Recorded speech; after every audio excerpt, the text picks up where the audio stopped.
Bienvenue dans la matinale de Médien TV. Si vous nous rejoignez, tout de suite, c'est l'heure de notre rubrique Regard sur l'Afrique avec Awa Diop. Bonjour Awa.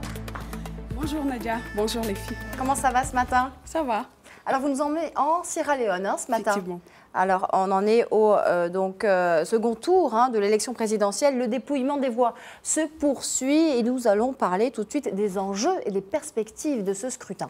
Un duel qui s'est joué ce week-end, Nadia, entre Julius Maada Bio et l'atout de l'opposition et son adversaire Samoura Kamara, candidat du parti au pouvoir. Les opérations de dépouillement sont maintenant terminées et la compilation des résultats, Nadia, est en cours. Des résultats qui seront connus dans la semaine. Mais en attendant, les observateurs de la CEDEAO se disent satisfaits du déroulement du scrutin malgré quelques incidents. Je vous propose d'écouter à ce propos Amoy Sawyer, observateur électoral de la CEDEAO. On écoute. Tout a bien commencé et c'est déjà bon signe, même si quelques retards ont été notés dans certains bureaux de vote. Nous espérons toutefois que toutes les opérations vont se poursuivre dans le calme. Le rapport est déjà satisfaisant pour le déroulement de tout le processus et on espère que cela demeurera jusqu'à la fin de l'élection. Alors c'est un duel assez serré quand même, entre les deux candidats.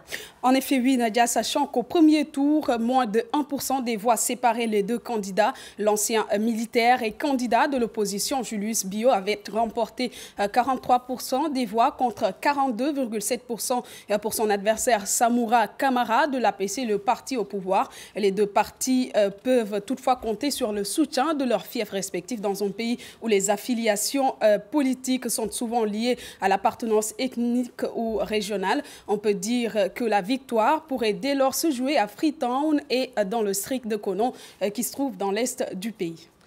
À ce stade du scrutin, est-ce qu'on peut déjà avoir une idée de ce que sera l'issue le résultat, tout simplement une continuité ou un changement Alors, Anissa, on peut dire, comme dans beaucoup de présidentielles, que les deux situations sont possibles dans la mesure où le candidat du parti au pouvoir promet la continuité des projets de développement, c'est-à-dire qu'il ferait plus dans le domaine des infrastructures, de la santé et de l'éducation. Quant à son adversaire, Julius Maada, ancien militaire qui tente un retour au pouvoir qu'il a brièvement exercé il y a 22 ans, rappelons-le, à la suite d'un coup d'État avant de le remettre le pouvoir, c'est-à-dire aux civils. Il prône, lui, le changement dans tous les domaines, surtout en ce qui concerne la bonne gouvernance. Alors, vu la situation économique du pays, d'énormes chantiers attendent de nouveaux présidents, Awa. On peut le dire, sachant que l'économie du pays est l'une des plus fragiles d'Afrique, même si l'administration sortante a attiré les investisseurs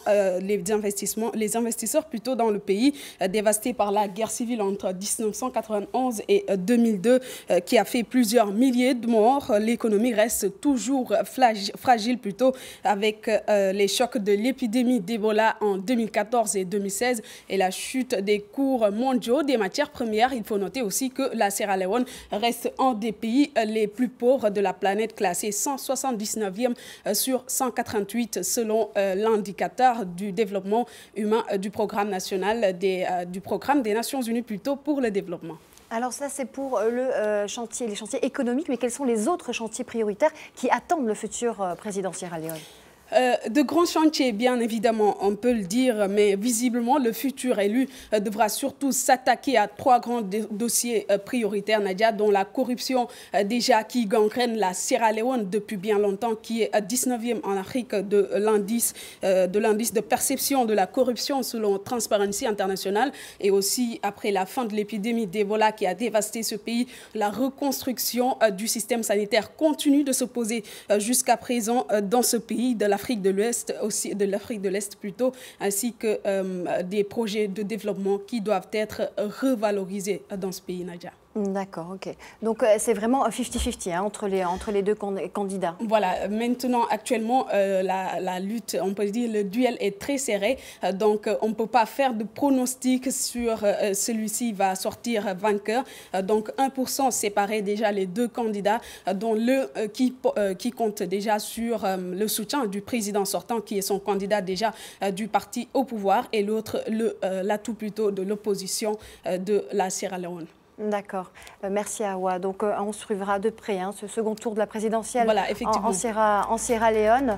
Voilà, on en parlera peut-être plus tard dans le journal ou dans d'autres éditions. Les résultats seront publiés, les résultats officiels, au cours de la semaine. Et je signale aussi que le décompte des voix a été clôturé. D'accord. Donc bientôt les résultats officiels et définitifs. Voilà. Merci Awa. Merci à vous Nadia.